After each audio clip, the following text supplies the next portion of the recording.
Bom dia, meus irmãos. A graça, a paz de nosso Senhor e Salvador Jesus Cristo, o único Deus verdadeiro, o único Senhor dos céus e Senhor da terra. Graças a Ele que nós estamos vivendo esse sábado fantástico, que nos aproxima de mais um fim de semana, início de semana, onde todos nós vamos estar na casa do nosso Deus, congregados, cultuando o nosso Senhor e Salvador das nossas vidas.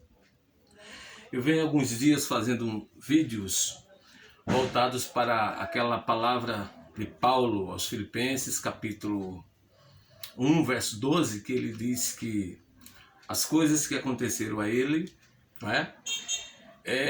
contribuiu para o progresso do Evangelho, não atrapalhou o Evangelho de forma nenhuma, mas contribuiu para que o Evangelho prosseguisse para as suas frentes, E as coisas que aconteceram com Paulo não foram coisas boas, apenas coisas boas, mas coisas ruins também. Coisas que trouxeram sofrimento aos apóstolos, perseguição, apedrejamento, prisão, viagem turbulenta quando ele fez para Roma, viagem difícil, enfrentou naufrágio por aí. E essas coisas contribuíram para que o Evangelho prosseguisse na sua missão, porque o Evangelho é uma missão que nós temos que levar adiante. E já chegamos na segunda viagem missionária de Paulo. Ele está em Atenas, na Grécia, e aqui em Atenas ele faz um grande discurso, recheado de verdades, um discurso maravilhoso, um discurso onde tem sido pregado em vários lugares desse mundo por diversos pregadores e diversas línguas, em diversos idiomas. E nós estamos falando dessas coisas. Lógico que dentro da minha limitação, e sem explorar todos os detalhes dessas coisas. Todos os detalhes, porque são muitos detalhes. É muitas relevâncias nessas coisas que Paulo está falando, que nós encontramos tão somente no livro que Lucas escreveu, no livro de Atos dos Apóstolos, a partir do capítulo 9 em diante. Até o capítulo 28 estão narradas essas coisas que Paulo se refere em Filipenses capítulo 1, verso 12. É muito interessante esse verso. Uma vez eu escutei e também já li o nosso grande Hernandes Dias Lopes dando ênfase a essas coisas. Ele citava ali uma pregação de Có, que ele é maravilhoso nessa área, e fiquei encantado com essas coisas, e hoje meu coração se inclinou para dar uma observada nessas coisas que Paulo se refere aqui. Lógico que muito longe do que o nosso grande Hernandes Dias Lopes comenta lá e prega e fala na sua pregação. Eu fiquei encantado com essas coisas, porque, queira ou não, irmãos, nós somos envolvidos com essas coisas. Quando se trata da pregação do Evangelho e da vida cristã em si, todos nós que somos cristãos hoje estamos envolvidos, de uma forma ou de outra estamos envolvidos. Então são coisas maravilhosas. E Paulo aqui em Atenas, ele faz um discurso grandioso, um discurso maravilhoso, e eu queria, dentro da minha pequena compreensão, falar um pouquinho sobre esse discurso de Paulo aqui em Atenas. Nós já fizemos 2 vídeos curtinhos, voltados para esse sermão de Paulo em Atenas. Nós já vimos 2 videozinhos voltados para esse discurso em Atenas. Paramos aqui no Areópago. E aqui Paulo ele vai levantar um discurso e que alguns já disseram, e eu concordo plenamente, que esse discurso de Paulo possui 4 esteios. Eu já vi pregadores chamarem de 4 verdades insofirmável desse discurso de Paulo. Quais são as 4 verdades? Vamos usar aqui o termo verdades. Primeiro, essa grandeza de Deus como Criador do universo. Isso é um pilar, né? Ou uma verdade extremamente importante. Segundo, é a provisão de Deus como um Deus bom, usando bondade para com todos os homens. E terceiro, é esse senhorio de Deus, porque Deus não apenas cria as coisas, Ele domina aquilo que Ele cria. Ele tem o controle em suas mãos. A história, como diz muitas vezes o Hernandes Dias Lopes, não está à deriva, não está fora do controle de Deus, está dentro do controle de Deus. Em quarto lugar, é o Deus como Salvador. Paulo apresenta aqui um Deus como Salvador, ou como Pedro diz, o Deus de toda a graça, que salva graciosamente. Então são esses pilares que nós encontramos dentro desse sermão de Paulo e outros mais, né? Claro, é evidente, quando você vai fazer um exame mais minucioso, você vai encontrar muitas coisas boas ainda aqui. Mas eu queria ler o sermão propriamente dito e depois a gente pensar em algumas coisas.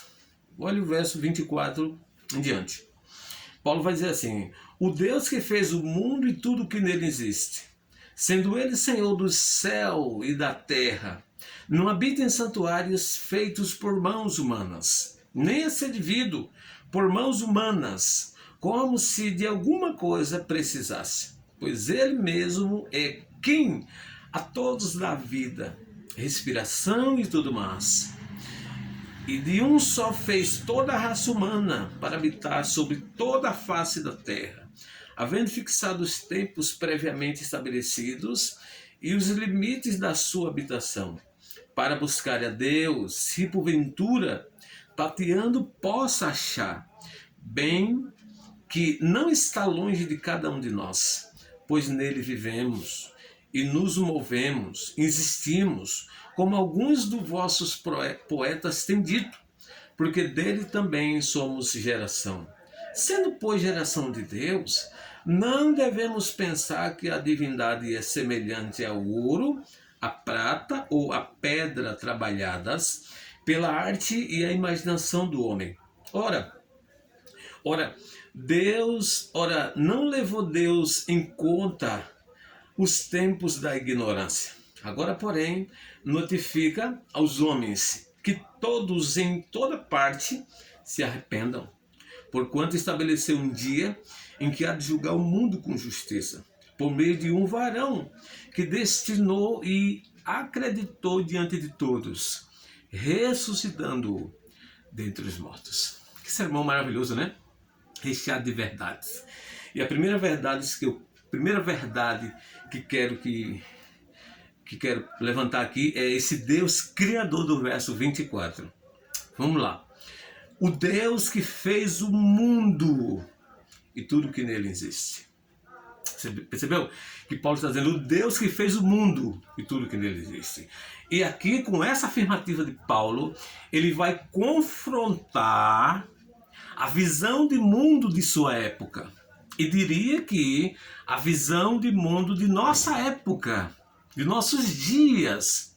E Paulo confronta aqui linhas de pensamentos, linhas de raciocínio totalmente contrário à verdade de Deus. Como, por exemplo, a evolução. E o que pensa a evolução?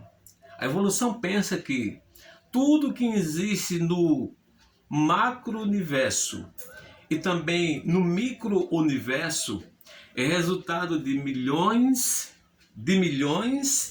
e milhões de anos de evolução. Ou seja, o nada criou tudo, ou trouxe tudo. Tudo que nós conseguimos ver, apalpar, é resultado do nada. Alguém já disse que o nada cria nada. Realmente faz sentido isso aqui. Então Paulo confronta aqui a teoria da evolução, dizendo que não há evolução senão uma criação.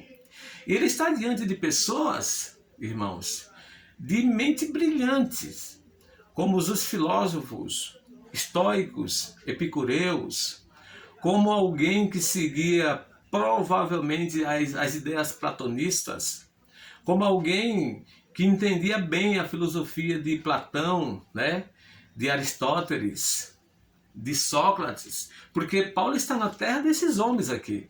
E Paulo não sente nenhum constrangimento em dizer, não, há um Deus que criou todas as coisas. O grande universo e aquelas coisas mais pequenas no universo. Então ele confronta aqui, é bem verdade, a evolução.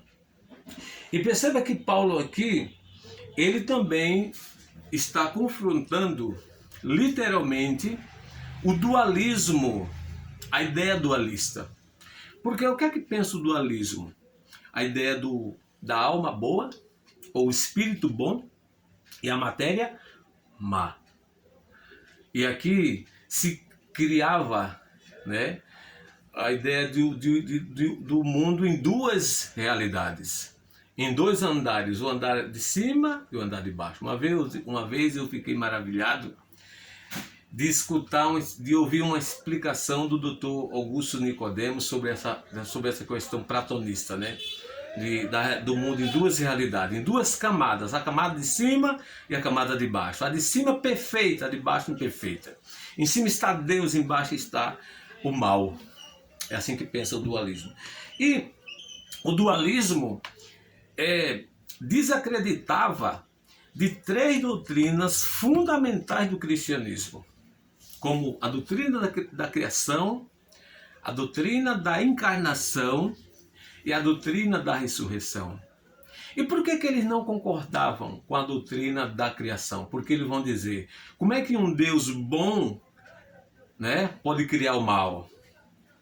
Não pode, Deus não pode criar o mal. Deus não pode criar o mal. E da mesma forma é a questão da encarnação. Ele vai dizer, porque o que é a encarnação? É Deus se fez carne, o verbo se fez carne. Então eles vão dizer, como é que Deus vai assumir um corpo que é mau? Onde está a matéria que é má? E se tratando da ressurreição é a mesma coisa, porque a ressurreição é Jesus vir a ter o corpo de antes. E os gregos vão dizer não, porque a ressurreição é um retrocesso, é a alma boa voltar para o corpo que é mau. Então o dualismo desacreditava totalmente dessas três doutrinas do cristianismo. Então Paulo aqui está confrontando, dizendo, não, Deus criou o mundo e tudo que nele há.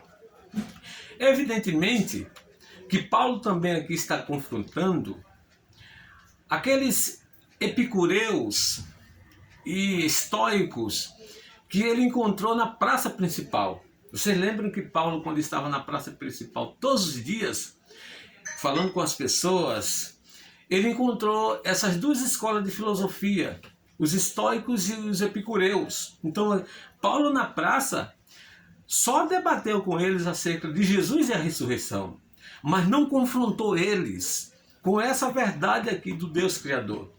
E agora ele está no Areópago, e agora ele está diante do tribunal dos gregos, agora ele está livre para falar, porque eles levaram Paulo para o Areópago, para o tribunal dos gregos, justamente para ele se explicar.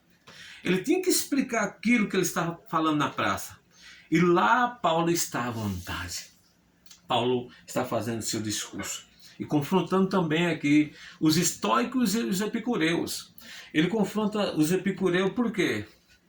Porque os epicureus não acreditavam em vida após a morte, eles não acreditavam no juízo eterno e, consequentemente, eles não acreditavam em um Deus que um dia ia julgar o mundo. E eles diziam, olha, vocês entendam que a vida é nascer e morrer. Esse período em que vocês vivem, aproveitem a vida. Curtam, bebam, comam, façam o que bem quiserem. Porque não vai ter a quem vocês prestar conta. Não vai ter um juiz eterno, não vai ter Deus. Vivam a vida. Você vai prestar conta a quem? Então essa é a filosofia dos epicureus. Ou seja, eles eram hedonistas. É justamente o que o mundo hoje é. O mundo em que vivemos hoje, irmãos, é um mundo hedonista. As pessoas vivem para o prazer, as pessoas têm prazer na bebida, as pessoas têm prazer no dinheiro, as pessoas têm prazer na fama, as pessoas têm prazer no sexo ilícito, as pessoas têm prazer em tudo, porque elas nunca imaginam num juízo em que Deus trará, e haverá um juízo. Então Paulo aqui confrontam eles, porque vejam o que é que Paulo vai dizer para eles, aqui no capítulo 17 de Atos. Olha o verso 31 do capítulo 17 de Atos. Os epicureus estão ouvindo isso aqui, ó. Porquanto estabeleceu um dia, está falando para eles, ó, em que há de julgar o mundo com justiça, e por meio de um varão que destinou e creditou diante de todos, ressuscitando dentre os mortos. Então Paulo vai dizer, existe juízo eterno? Sim. Nós vamos dar contas a Deus? Sim. E não tem escapatória nesse juízo eterno. Não tem escapatória. Ele vai julgar o mundo, ou seja, o juízo vai ser universal. Ele vai julgar com justiça, não haverá erro nesse júri. Ele vai julgar por meio de um varão. Jesus é quem vai ser o juiz. Esse dia já está estabelecido. Não há como escapar, a não ser crendo em Jesus, o reto juiz. O reto juiz. Então, haverá juízo sim, epicureus. Haverá juízo sim. Deus trará um juízo sobre nós. E nós vamos ser julgados com justiça. E se ele condenar qualquer um de nós, não cometerá injustiça, porque ele é justo, nós somos pecadores. É isso que Paulo está dizendo, confrontando direto aqui os epicureus. Então Paulo confronta os naturalistas, os evolucionistas. Paulo confronta aqui o dualismo, e Paulo confronta também aqui direto os epicureus, com essa ideia aqui de um grande Deus criador dos céus e da terra. Agora Paulo também confronta, irmãos, Paulo também confronta aqui os estoicos, porque para os epicureus não existe Deus. Para os estoicos, Deus é tudo. Imaginou aqui duas coisas diferentes. Os estoicos, para eles, Deus é tudo. E os estoicos eram panteístas. Eles não negavam a existência de Deus, mas Deus está em alguma coisa, ou ele é alguma coisa. Mas perceba que Paulo vai dizer aqui no verso 24, assim, ó, o Deus que fez o mundo e tudo que nele existe. Você percebeu que Paulo está dizendo aqui que Deus é tudo, aliás, que Deus é antes de tudo. Antes de tudo, Deus já era Deus. Agora perceba que Deus não é o mundo, nem as coisas que há no mundo. Não é. Ele é totalmente separado, distinto daquilo que ele criou. Deus não é a vaca, Deus não é a árvore, Deus não é o pássaro, Deus não é o animal, Deus não é a água, Deus não é a pedra, Ele não é o mar, Ele não é as cachoeiras, Ele não é a floresta da Amazônica, como muitos imaginam, Deus não é as estrelas, Ele não é a lua, Ele não é o sol, Deus não é o mundo, nem nada que há no mundo. Na verdade, tudo que há no mundo vem dele, mas não é Ele. Veja um exemplo claro, né? O pintor, a tinta, o pincel. São coisas distintas. O pintor não é o pincel, o pintor não é a tinta. Então Deus criou o mundo, mas ele não é o mundo. Agora perceba que Paulo está dizendo aqui também que Deus é maior de tudo que ele criou. Porque se o mundo tem essa grandeza toda, né? Eu não sei calcular o tamanho do mundo. Alguém já tentou aí, entrou em parafuso. Outros pressupõem algumas contas que não dá para fechar. Mas tudo isso para mostrar a grandeza desse mundo. Se o mundo tem essa grandeza toda, imagine aquele que criou o mundo. E fica claro aqui no grande poder dele, né? Porque ele chama a existência as coisas que não existem. Por isso que quando você lê Gênesis capítulo 1 e 2, principalmente 1, você percebe Deus criando o mundo, chamando a existência de coisas que não existem.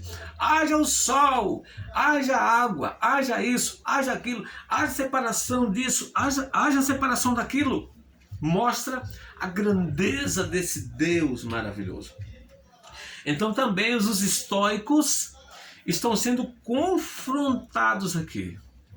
Veja que a ideia de Deus estar preso em alguma coisa é totalmente confrontada aqui por apóstolo Paulo. Na parte B do verso 24 diz assim: não habita em santuários feitos por mãos humanas. Isso aqui é uma boa palavra para aquelas pessoas que acreditam que Deus só responde a oração dela, Deus só recebe o louvor dela, Deus só recebe o culto que ela presta para Ele no templo, na igreja. As pessoas dizem assim: vou para a igreja orar, vou para a igreja louvar, vou para a igreja cultuar. Como se Deus tivesse preso aquela casa ali, aquele prédio, né? Aquela residência. Não. Deus, ele recebe o louvor de todo crente sincero, o culto de todo crente sincero, em qualquer lugar que ele esteja. Em qualquer lugar que ele esteja, ele não está preso a templo feito por mão de homens. Eu não estou dizendo que é errado você ir ao templo, não é isso. Eu estou dizendo que é errado imaginar que Deus esteja preso a templo, que ele só recebe o seu louvor lá, só ouve a sua oração lá, só recebe o seu culto lá. Não. Deus é ilimitado. Ele não está limitado àquilo que ele criou. Ele não está limitado àquilo que ele criou. Embora que ele receba o nosso louvor no templo, porque lá nós estamos unidos em comunhão com Deus, orando, buscando, estudando por aí. Não é? Mas Deus recebe o louvor de todo crente sincero, aonde quer que ele esteja, no trabalho, em casa, no hospital. Imagine aí o crente verdadeiro de plantão, né? Como médico, como o advogado, como o policial, o motorista de táxi, o motorista de ônibus, o caminhoneiro, o vigilante. Deus recebe o seu louvor aonde quer que você esteja, viajando, trabalhando, por aí, em casa. E também não é errado você ir à congregação, levar a sua adoração, os seus dízimos, suas ofertas, orar, pedir a Deus, interceder, agradecer. Não é errado. Mas veja que Deus não está preso a essas coisas. Agora perceba que Paulo vai dizer que esse Deus transcendente, ou seja, maior do que tudo que criou, é um Deus emanente. Aí no verso 27 ele vai dizer assim: para que buscasse a Deus, se porventura tateando possa achar, bem que não está longe de cada um de nós. Perceba que o Deus transcendente é um Deus emanente, é um Deus que está também no meio da sua criatura. Ou seja, nós não estamos sozinhos aqui. O Deus Criador, maior do que tudo que criou, também é um Deus emanente. É um Deus que veio até nós, veio até a sua criação, se fez carne, se fez homem, habitou entre nós, comeu nosso pão, bebeu nossa água, vestiu nossa veste, sentiu nossas dores, morreu a nossa morte, e está vivo e vivo pelos séculos dos séculos. Então ele está também conosco. Então Paulo, ele confronta aí também os estoicos, epicureus aqui nesse discurso em Atenas. Então esse aqui é o primeiro pilar, a primeira verdade, o Deus Criador dos céus e da terra. Infelizmente o meu tempo não dá mais para falarmos dos três pilares: bondade de Deus, senhorio de Deus e também a salvação dele pela graça do Senhor Jesus. Mas perceba, irmãos, que que Paulo, ele fala aqui de um juízo de Deus. A minha pergunta para você é: você acredita no juízo de Deus? Eu fiz essa pergunta ontem no meu trabalho. ali no café da manhã, eu estava lendo esse texto e perguntei à pessoa assim: você acredita no juízo de Deus? E a outra pergunta foi: você tem medo do juízo de Deus? Olha, ele disse assim: eu não tenho medo do juízo de Deus. Eu digo: por quê? Ele disse: porque Deus só vai castigar os perversos. Ou seja, só vão serem punidos os perversos, aqueles que praticam o mal. Eu digo: sim, mas todos nós, por nós mesmos também somos perversos, praticamos o mal. Eu disse: como assim? Eu digo: olha, todos os dias nós praticamos atos contra a lei de Deus. Nós somos transgressores, desobedecemos a Ele por obra, palavra, por pensamento, toda hora, todo instante. Ele disse: é isso mesmo. Aí eu perguntei assim: como nos livrarmos do juízo de Deus? A única maneira é seguir o caminho para Deus, que é Jesus Cristo. Ele nos livra do juízo de Deus. Por quê? Porque Deus já derramou toda a sua ira no seu Filho. Quando ele veio a esse mundo, Deus puniu os nossos pecados no Filho. E se você estiver do lado de Deus, se você estiver abraçado com Jesus, se você é um cristão realmente, então você está livre do juízo de Deus. Porque os seus pecados foram punidos em Jesus. Isso nos livra do juízo de Deus. Você lembra que Jesus disse assim: chegou a hora em que aqueles que ouvem a voz do Filho de Deus ouvirão e sairão dos túmulos. E ele vai dizer: e não entra em juízo, mas passou da morte para a vida. Você percebeu? Não entra em juízo, mas passou da morte para a vida. Se Deus permitir, nós iremos prosseguir ainda nesse discurso de Paulo em Atenas. A nossa meta, se Deus assim permitir, é chegarmos até Roma, né? Eu digo aqui no sentido de acompanhar essas coisas que aconteceram com Paulo até Roma. É chegarmos lá e fazer uma visita ao apóstolo Paulo na prisão e ver como é que ele está na prisão ali. E percebemos algo interessante lá na prisão. Eu não quero adiantar, né? Porque vamos chegar lá, se Deus assim permitir. Toda semana nós queremos lançar aqui um vídeo voltado para essas questões aqui. Essas coisas que aconteceram com Paulo e que não atrapalhou o progresso do Evangelho, mas serviu de estímulo para ele avançar no Evangelho. E o progresso do Evangelho foi muito grande. E é muito grande. Meus irmãos, fiquem todos com Deus. Fiquem todos com Deus. Até a próxima, se Ele assim permitir. Nós iremos tratar ainda desses assuntos importantes, relevantes para nós cristãos, que confessamos Jesus, que temos Ele como nosso Senhor, como nosso Redentor, como aquele que nos provê todas as nossas necessidades, nesse momento de dificuldade, de chuva, de tragédias, pessoas perdendo bens, casas, inclusive a vida. E Deus é o provedor de todas essas coisas. Ele que nos dá vida, respiração e tudo mais. Ele que nos dá o pão de cada dia. Mas principalmente, Ele que nos perdoa, que nos reconcilia em Cristo Jesus. Fiquem todos com Deus. Agradeço a você que se inscreveu já nesse canal. Se inscreva, comente aí alguma coisa. Dê algumas sugestões, né, para a gente melhorar aí o nosso conteúdo. E você que ainda não se inscreveu, se inscreva, faça parte desse projeto, porque nós precisamos levar esse evangelho a toda criatura. E que coisa boa, né? Você poder evangelizar outra pessoa através de um simples vídeo como esse. Você pode ouvir, enviar para um amigo, uma pessoa, um parente, um irmão na fé. E imagine, né, Deus trazer essa palavra ao coração de outras pessoas através de você. Isso é muito gratificante. Muito obrigado e até a próxima, se Deus quiser.